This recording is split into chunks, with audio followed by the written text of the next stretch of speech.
Welcome into another episode of the A-List podcast. I'm Kwani A. Lunis, joined by Sherrod Blakely and Gary Washburn. Welcome to another week to talk about the Celtics and the progress they've made or haven't made. How are you two feeling? I'm feeling James Brown good about this team right now. Feeling really good about where they're headed, what they're doing, what they can do. Look, the glass is half full for me right now.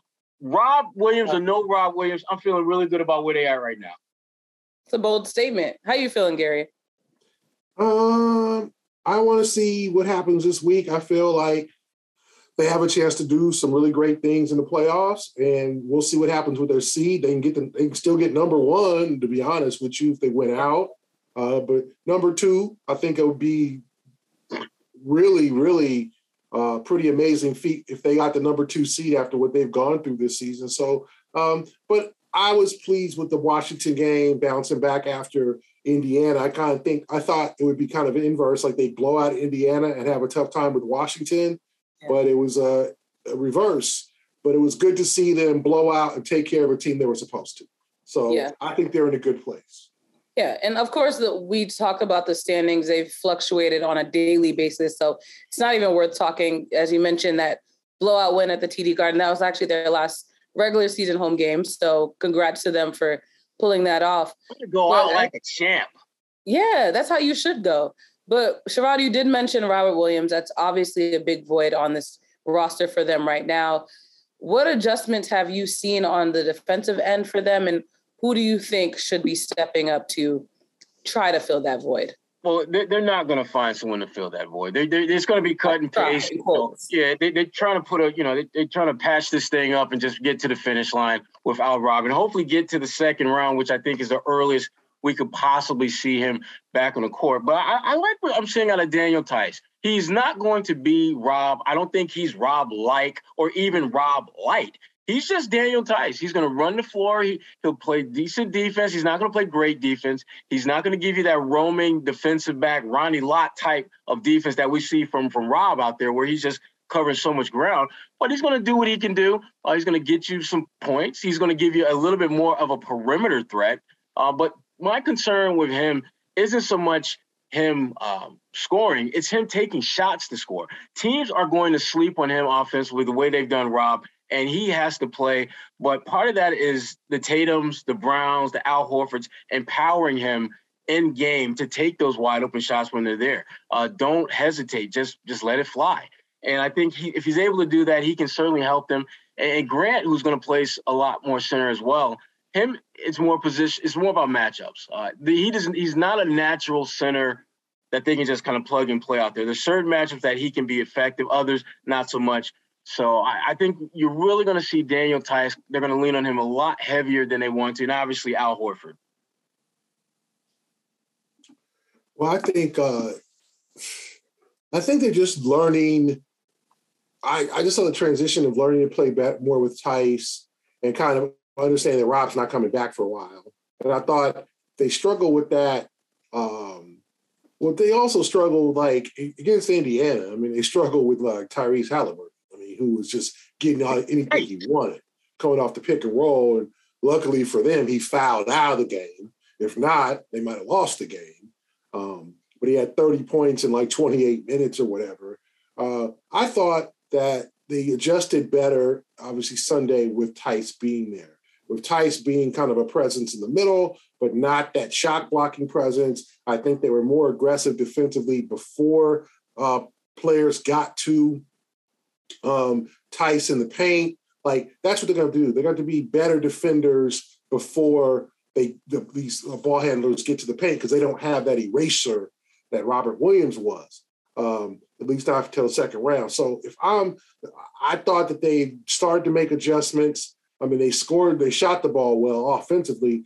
You know, they shot 50-something, 56%. They just torched the nets. But I also thought defensively, they were just a little bit better, and they just challenged a lot more things against Washington. You know, I mean, the Wizards had capable players, Porzingis, KCP, Corey Kesper, they had guys who, and they had dropped 135 points on the Dallas Mavericks and beat them pretty good up in Washington. Those 2 days before. So the way they were able to challenge their shots, especially after, the 37-point second quarter, and I think Ime put the screws in at halftime today, fellas, were like, what are we doing out here? And just the way they were dominating the second half, I thought that was good adjustments because you can still play good defense without Robert Williams being there. You just got to be better. You just got to stop players from diving into the paint so easily. Tatum, Brown, Smart needs to be better. Smart can't take as many chances thinking, I got Robert back there with some of these steals he goes for or whatever. Or maybe, risking getting into foul trouble or that type of thing in terms of being over-aggressive. Sometimes you got to play more at home with Tice in the middle, and I thought they did that. Yeah, I mean, they definitely, I think defensively, Garrett, to your point, they absolutely have to be more conservative in terms of their approach. They have to be solid and not necessarily spectacular. And that is going to be the key. But the one thing that I'm seeing with these guys without Rob that I think they're starting to think about this and realize that it kind of has to be this way, but it's such a slippery slope with this particular team is that they have to be better offensively than they've been in past to make up for that gap that's going to clearly be there at the defensive end of the floor. And in theory, that's a good idea and it makes a lot of sense. But the problem that I have with this particular group thinking too much about that is that they have a tendency to fall in love with what's happening on the offensive end, and it negatively impacts what they do defensively. And so Ime has to really find that delicate balance between getting a little bit more juice out of this group offensively, which they're capable of with Rob out and Tyson and because of his perimeter shooting skills, but also make sure that they're still locked in and on the same page and connected defensively, because ultimately it is their defense that's going to help them continue to progress in the playoffs. But they're going to need a little bit more juice offensively because, again, that defense, no matter who they throw out there, isn't going to be nearly as good or nearly as tight as it was with Rob on the floor. Yeah, and one person who has been there everywhere they need him to be when you talk about their offense is Jaylen Brown. In the last 9 games, 28.9 points per game, 56.7% from shooting, and 50% from three. But a fun fact, or not so fun fact, is a fact that we haven't seen him on a full postseason run since the bubble. So what are your expectations from him, especially when you look at this stretch of games as he's been on over the last few weeks? You get that, Gary. Well, I think he's playing some of his best basketball this season, and that takes a lot of pressure off Jayson Tatum, which is good, and both of them can play off each other. And I think that what defenses are going to do, as Miami did the other night, right, last week, is they're going to give Jaylen the ball and go beat us. And that fourth quarter against Miami, where Jayson Tatum took 3 shots and had, I think, 2 points or 3 points in the fourth quarter. Jaylen was 2 for 10. Like, that was the worst case scenario where Jaylen thought that he could take over and he couldn't. And then he had some turnovers, some missed layups. Didn't take advantage of some mismatches against like Max Strus that he should have. But over the last couple of games, it seems like he's becoming more comfortable, especially early in games. I think the goal of Ime is to get Jaylen going early, because Jaylen has always, really put up a lot of big first quarters this year. That's fine. Get Jaylen going, let Jayson kind of ease into the game, because you want to get Jaylen going and get that confidence going. But I think that the pressure is going to intense, because in playoffs, teams are going to make sure they shut Tatum down. They're going to double, triple, whatever they got to do, blitz, and make sure he's more of a playmaker. And Jaylen has to take advantage of that, because he's got to say, ain't nobody in the league can guard me one-on-one. That's what he's got to say. Ain't nobody can league. Max Strus, I don't care who, whatever. And he's got to be, to me, a more sure-handed ball handler in the paint. None of these strips and rips that happens when he tries to do too much or whatever. None of these like sloppy pocket passes. Jaylen's got to tighten up completely. He's doing that. He's on his way. And I think he's putting up the big numbers, as Kwani said, but he's going to need to do it when it's money time, when the playoffs come, because whoever they play in round 1 next weekend, is going to make sure that Tatum does not score 40-something points and we lose. Like, that's a recipe for disaster. So it's going to be up to Jaylen to take pressure off Jayson and score also to make it where you really can't blitz Tatum as much. Yeah, and you've got a situation where, unlike a lot of teams that have a really great dynamic scorer like a Jayson Tatum, you're not necessarily sure where your next elite level source of scoring is going to come from. But the Celtics don't have that problem. It's Jaylen Brown. He is the next best thing when you talk about scoring. We mentioned earlier, Kwani, when you mentioned how we haven't seen him in the playoffs since the bubble. In the bubble, you go back in the last times we saw him in playoff, he's giving you 20 points a night. In every series that he played. And that was when he wasn't nearly as good or well-rounded a player as he is now. So to me, the idea that Jaylen Brown is gearing up for the playoffs and is kind of, he's really eager to get that going again. That's a good thing for the Celtics because you got a guy who's hungry, who's thirsty, and has talent. It's not just enough to be hungry and thirsty. We got a lot of hungry and thirsty. Damn, get him. The facility is not feeding them. Exactly. We need to feed the Auerbach Center. We need to feed him, Gary. We need to feed him. Let's get the GoFundMe campaign. Feed Jaylen. Feed Jaylen Brown. Wow. Feed him some juice. Give him some more of the juice. He need more of the juice. Need more of the juice. You can't live off juice alone.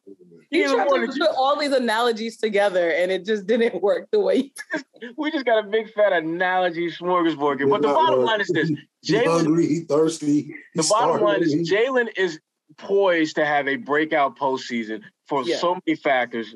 But for me, again, it comes down to how does he handle himself down the stretch? Because Jaylen's going to get you 25 a night. But if he's giving me 23 in the first three quarters and it's a tight game and only getting 2 in the fourth, is that really helping the cause? So they need to figure out how can he be more consistently impactful because he is going to make his presence felt in the game. But what is he doing in cash money time? What do you do? Does he got that Robert Horry DNA gene rocking with it? Because you need cats who are going to be killers in the fourth quarter. Cuddly, 25 points for three quarters, I can deal with that. Give me killers in the fourth. That's what I need. I mean, his turnaround shot at in the last game where that was clutch. Didn't even know that was in the bag. He has clutch moments. So didn't even know that was in the bag. I was shocked. I was like, damn, what? I was like, there's no way he's making it. He had no look, but perfect art. So we'll see. But another related part of the Jaylen Brown conversation is the fact that there's still speculation as to whether or not he is vaccinated. That's been a conversation that's swirling around the Celtics team overall because the front office has made the decision that they don't want to discuss it.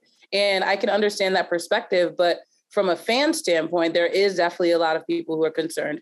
If the season ends and they have to face Toronto, what does that mean for this team? What does that mean for the roster overall? So from your perspective, how important is it for them to, well, one, maybe just not get Toronto, but really figure out how to get ahead of this conversation? Well, the only way it's going to be an issue is if they face Toronto. That's literally the only reason that we're having conversations about it now. The only reason that we'll be talking about it once the playoffs arrive. But if they do, I'm confident that they're going to have all their pieces available. If those guys aren't vaccinated yet, I think they will be. Certainly, they would. I believe the timetable would have them getting their shots this week. I believe in order to make sure that they are within that window to be considered eligible and vaccinated. Yeah. So I'm not worried about that as much as a lot of people are. But it speaks to another issue that again, it's we're not going to solve it here, and certainly fans aren't going to get the answers they want. But players, they do have a certain amount of privacy that they should feel comfortable with keeping to themselves. Now, my only issue with the whole vaccination conversation is that if the issue regarding privacy was strictly about you and had no impact on anyone else, then by all means, cool. Yeah. But the domino effect of not knowing where you stand, or at least your teammates not knowing where you stand, is huge. If everyone on that team knows his status, but the media doesn't and the fans don't, I'm cool. I'm okay with that, yeah. Which I think is the case. The way they talk about it. That's right. And that's why it doesn't really bother me that much. But if it's to the point where those guys aren't sure what the hell is going on, that's a problem. And I will say this, and this will be the last point I'm making this and pass it off to Gary. you're going to draw parallels between him and Kyrie. It's just inevitable because Kyrie didn't say what his status was until it became obvious what it was. And Jaylen has kind of kept that door somewhat ajar because for all we know, Jaylen just don't want to tell nobody. He's vaccinated, but just don't want to tell anybody. Yeah. And that's his right. That is his right. But it's so problematic because you're trying. This is such a weird time for the NBA because your fan base, you're trying to win them back. Yeah. Because you basically kept them to the curb because of the pandemic. No player's fault, but they have been basically on the sidelines for a while. Mm-hmm. And this is a time where your playoffs are rolling around. People are in the buildings unmasked. There's a giddiness about this team and about the playoffs in general. And this is one of those things that makes people pause like, but damn, am I going to pay like primo dollars to go see my favorite team? And I live in like Saskatchewan or I live in Toronto and he may not play. I don't know if he's going to play. And if he's not going to play, do I really want to pay to see my team play without their second best player? Yeah. So there's, again, I get where Jaylen's coming from, but at the same time, the main thing is, are you making sure your teammates and your coaching staff, all of them are in the loop? Because if they're in the loop, no problem. But if they're not sure, that's a problem. Yeah. Well, I think Jaylen is a man of his convictions and beliefs.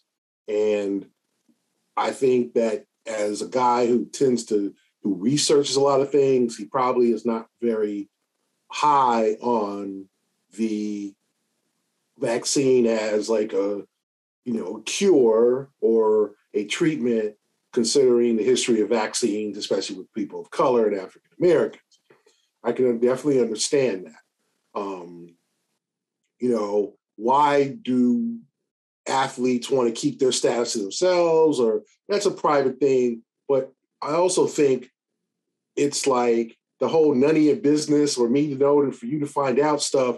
This is a contagious disease, right? A virus, right? This is not cancer. This is not something that you can keep to yourself. That you can say, I have a disease that you can't, I have something that will allow me to play, I can still play, but it's a private thing that I'm dealing with. Like in that situation, this is a contagious disease. So the whole that's none of your business to know if someone's vaccinated or not. Well, it is because we're dealing with an unprecedented time. I never thought we would, you hear in the school or whatever, maybe not Kwani in the New Jersey school system, but shots fired for no reason. But when it was like the 1920s and people were dying of smallpox, and you were like, oh my God, how could these people, that was so long ago, how did these people die of some type of thing that just, you could, cure it with a shot? Yeah. Or people, polio shots in the 40s, and you hear these things that would seem so antiquated and so back in, mumps and things like that. And then here we go, and we're literally getting, hit with a pandemic that people are 100 years from now, when it's, either gone or done, people are going to be like, how, that killed almost 1 million people? What? Like, they're going to laugh at us, right? And so this is a serious situation, unprecedented situation that nobody in our generation has dealt with. So I think this whole for me to know and for you to find out, like the Player Association, which Jaylen's on the committee, fought vigorously against mandatory vaccinations for players. Mm-hmm. But they, the NBA still comes out with the 97% are vaxxed, okay? And I got to give Kyrie props, not for a lot, but at least going public and saying this is who I am. He's taking a lot of heat, and I'm sure a lot of players who are unvaxxed around the league are like, no, I ain't going through that. Mm-hmm.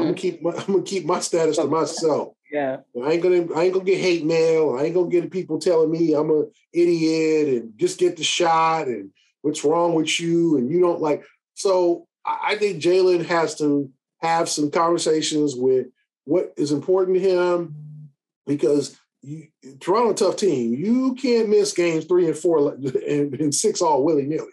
Like they're gonna need him. Okay, could they still win the series without him playing in 3 of the 7 games? Yeah, they could. They could. But it's something that if they lose that series and Jaylen stands by his convictions, if he's not vaccinated and says, I'm not playing, good luck, guys. Oh, boy. How does that affect his standing in the organization, him as a leader. That Kyrie thing broke up him, Harden, and Durant. That broke them up. And people are laughing at the Nets because the Nets caved in to Kyrie because Durant wants him to play. So there's not a lot of respect going around for how the Nets handled it when they said, no, you're not doing all this no home game, just road game stuff. Then, okay, well, we reconsider. Come on back and just play road games.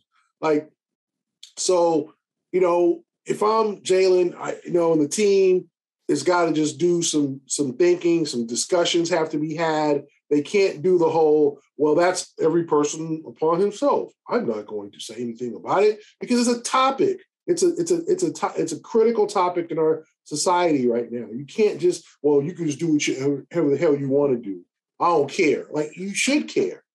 This is not a situation where this is a contagious disease. So being vaccinated, can keep you, getting vaccinated keep you from getting it and then spreading it. So I think that Jaylen and the organization have to do some heart-to-heart talking. And I'm sure Brad behind the scenes is. I understand they're not wanting to go public and be like, everybody, but then again, you need to figure out, okay, how is this going to go down? Okay, who are you going to get vaccinated before the playoffs? Are you going to wait till the seedings come out? You wait till Sunday to decide, what if you face Toronto in the second round? What's going on then? Yeah. Because Toronto could win their first round series. Yeah. Right? You doing Toronto ain't like the 10th seed. They could be 5. They could win their first round series. Okay, so even if you avoid them in the first round, you might get them in the second round.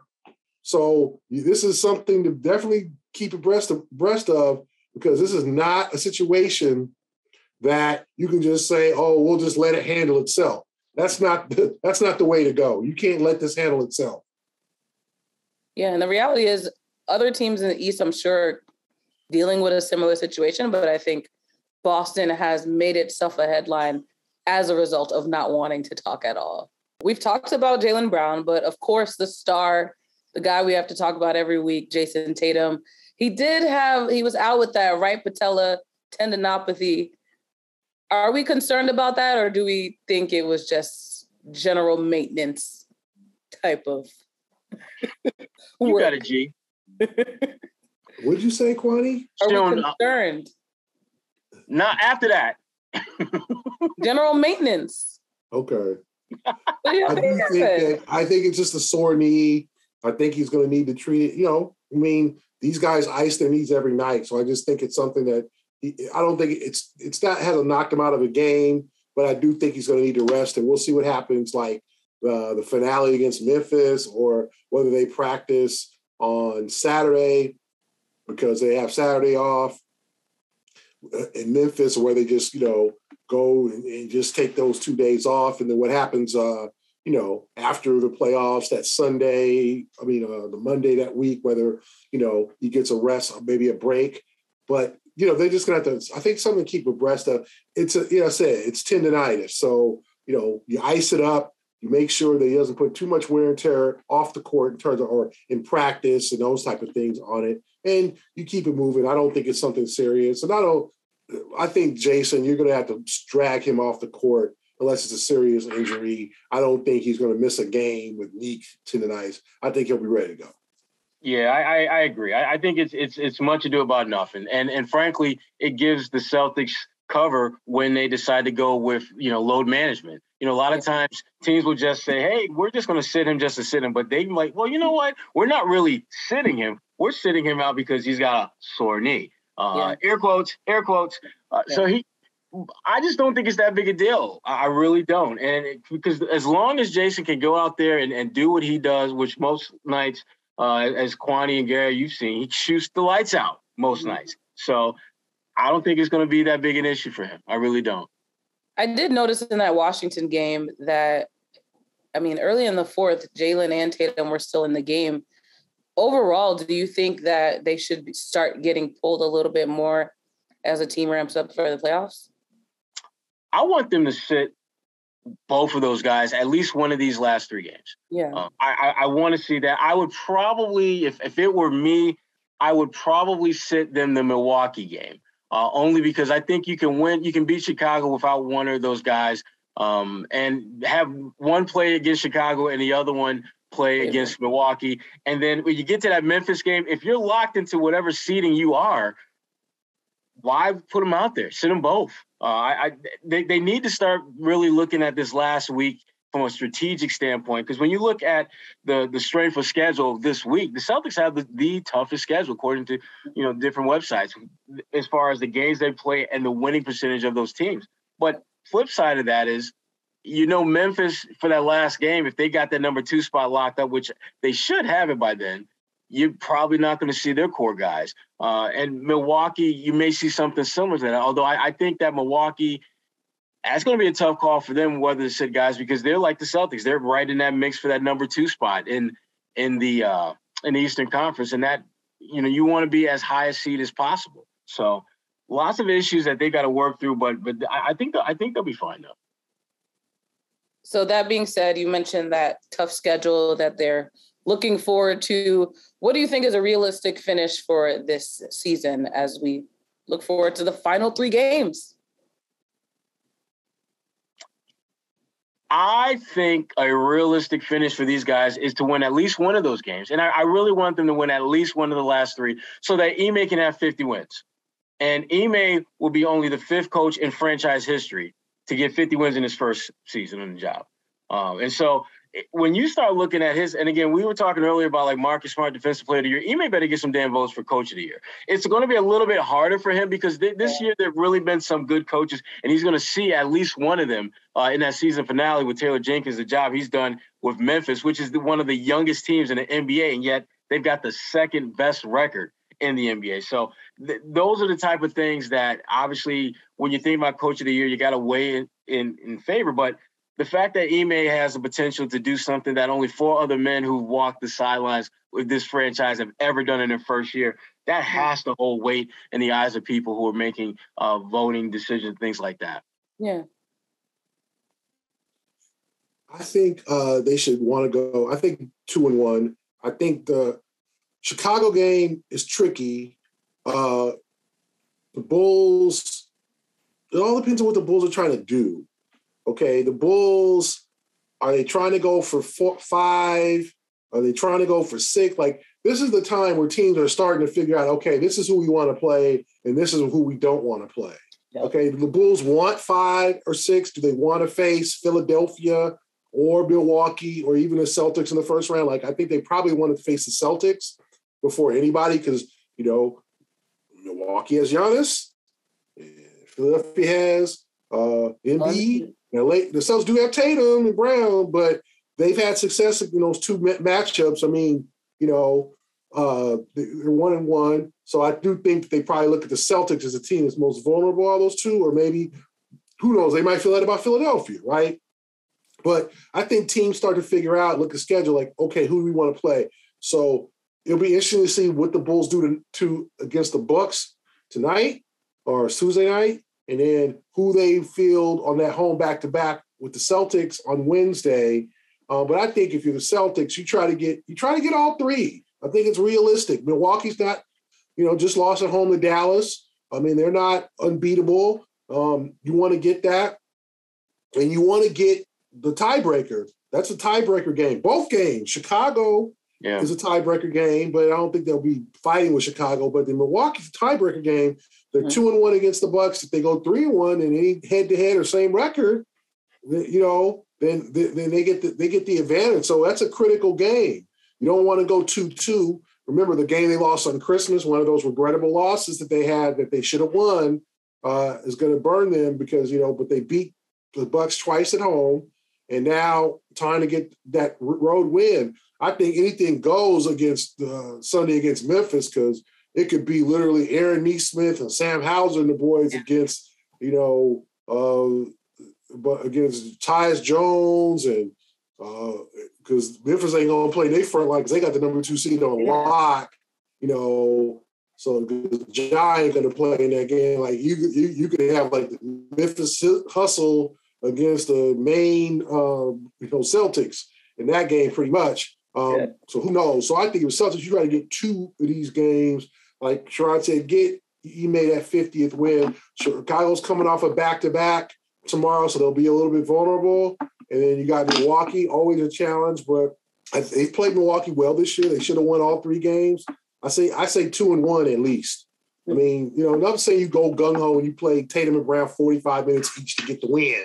Yeah. But you go and you try to finish the season strong and playing your best basketball, and you don't give up no games. Now who knows? This is when, like I said, it's like the school dance. People start picking out who they want to hook up with, right? And that's what teams are doing with the playoff seedings. Okay, who do we really want to play? Does Philadelphia want the 4? Or do they want the 2? Because if Philadelphia's 4, they face Chicago. Is Philadelphia like, listen, we'll face the Bulls or the Raptors, and then we'll take our chance with Miami in the second round. Who knows? Does Philadelphia want to see Milwaukee in the second round? This is all that these coaches are meeting about. The same with Milwaukee. Do we want to face the Celtics or the 76ers in the second round, or do we want to face Miami in the second round? All this is all going in now. And so I said, this is how it is. And so I think teams you'll figure out over the next few days who wants to play who. So what happens when both teams are obviously trying to lose a game? We call that bad basketball. It's interesting because that could definitely happen. Yeah. You got guys getting rest, and it's going to be an interesting week. Yeah. This whole playing thing. Mm-hmm. Playing adds another element to the season that we've never seen before, because you got now the Eastern Conference playing's set, but nobody wants to beat 10. They have to play 2 road games. So they're going to fight for 10. Atlanta, Charlotte, Brooklyn, and Cleveland. Cleveland's got the advantage at 7. Brooklyn don't want to be 10, but Brooklyn could be 9, but they get a home game. Does all this comes up. So they're playing to the finish, because if you don't want 10, you don't want to play at Brooklyn or, and then at Charlotte to get into the playoffs. You want to try to get a home game. And, so that's going to be an interesting element too, that 8, 9, 10, because I think Cleveland kind of has 7 set, but 8, 9, 10, all in, Atlanta, Charlotte, Brooklyn are all fighting. So, and Brooklyn's got a pretty easy one against the Rockets. But Charlotte's got some tough games. It's going to be fascinating.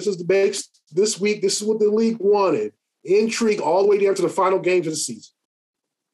And they got it. Well, we have a lot to look forward to in the next week. What are you guys looking forward to on your part-times? Well, you have a full-time. You have a bunch of part-time jobs.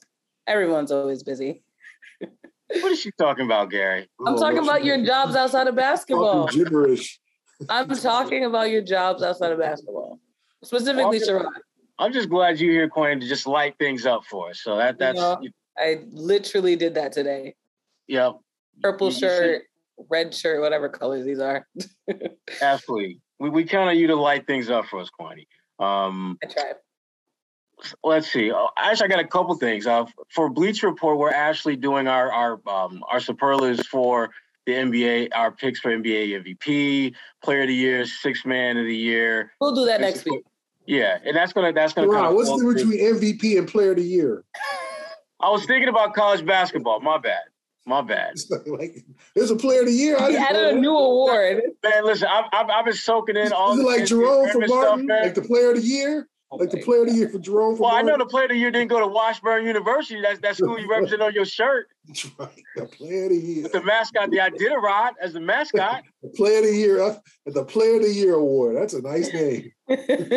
Not at Washburn University in Topeka. Do they have a basketball team there? They do. They're Division II. They're the Fighting Ichabods. Wow. Yes. You should have went. You really should have just went there. Yeah, I should have went there. That's for those who are listening. He's wearing a shirt that says Washburn University, which is why. Washburn University. Yeah. WU. So woo. They wouldn't even give me a hookup. No family discount for you. Yeah. That's a shame. Bought this on campus. I've been to Washburn University, so to not get this online or nothing, this is the family reunion at college. Okay. That's a family reunion. We have no idea when you go into a student store and see everything with your name on it. You're like, like he's like, oh, I'm gonna get this, I'm gonna get that, I'm gonna get that. Unfortunately, that will never happen to me. So I am happy for you. Like no Lunis University. On it. You're like, oh my God, I'm home. Like, can we get a Lunis Community College up in here somewhere? Why I gotta be a community college? Wow, it would be Polytechnic Institute. A strong D2. It's a strong D2 program. Nice. Is that what they call it? I think they're the same like conferences like Pittsburgh State and those type of schools. But okay, yes, the Fighting Ichabod. Look them up. Always learn something new with weirdest mascot in America, the Ichabod. They actually admitted that too. And they admit it. It is.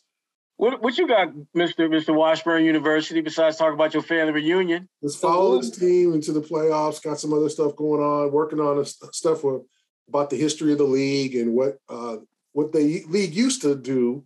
I'll have some more details in terms of with the ABA. We're going all the way back. Huh? I said we're going all the way back to the ABA. No, not that far, but almost, Kwani. Okay. Before you was born. I was waiting for some kind of shot. Yeah, exactly. Nice. So yeah, working on that and just prepping for the playoffs. It should be very exciting. This is one of the best parts of the sports year, I think. I mean, college hoops just ended, but last week in the regular season, baseball starts, I think, tomorrow. Thursday, April 7th. Baseball starts finally after they got their issues rectified. Right. The Masters, Tiger, might be back, might not. Who knows? Yeah, he's back. He's going to play. So Tiger adds more intrigue. And, so we get kicked into the spring season, and so it should be fun. The NBA playoffs is always a great time, and it's good for the Boston fans to have hope. I mean, I think last year when they were playing Brooklyn without Jaylen, it's like, we're going to get crushed, and they pretty much did. Now, I think for the Celtic faithful, it's good for them to have hope that you can get them first, and they can make a long run. Because I don't think anyone in the East is invincible. I think Miami has some goods and some bad. So does Milwaukee's not inflappable. Milwaukee is, like I said, they lost at home the other day. They're out with full squad to Dallas. So everybody's beatable. So are the Celtics. But if the Celtics put the right things together, they got a chance to make a good run. So what he's saying is anything is possible. Yeah, thanks, Kwani. Well, wow. I'll be on the hub today this week. You mentioned opening day. We're going to have a live show on NBC 10 that day as well. So that will be exciting. But until then, we have a lot to talk about next week because it'll be wrapping up the regular season. Thank you all for listening. I'm Kwani A. Lunis. That's Sherrod Blakely and Gary Washburn. This is the A-List Podcast, and we'll be back next week. Lunis Institute of Technology. Not Institute of Technology. Kwani, what's that jersey and back of you? I'm trying to make your school lit. Lunis Institute of Technology. We lit.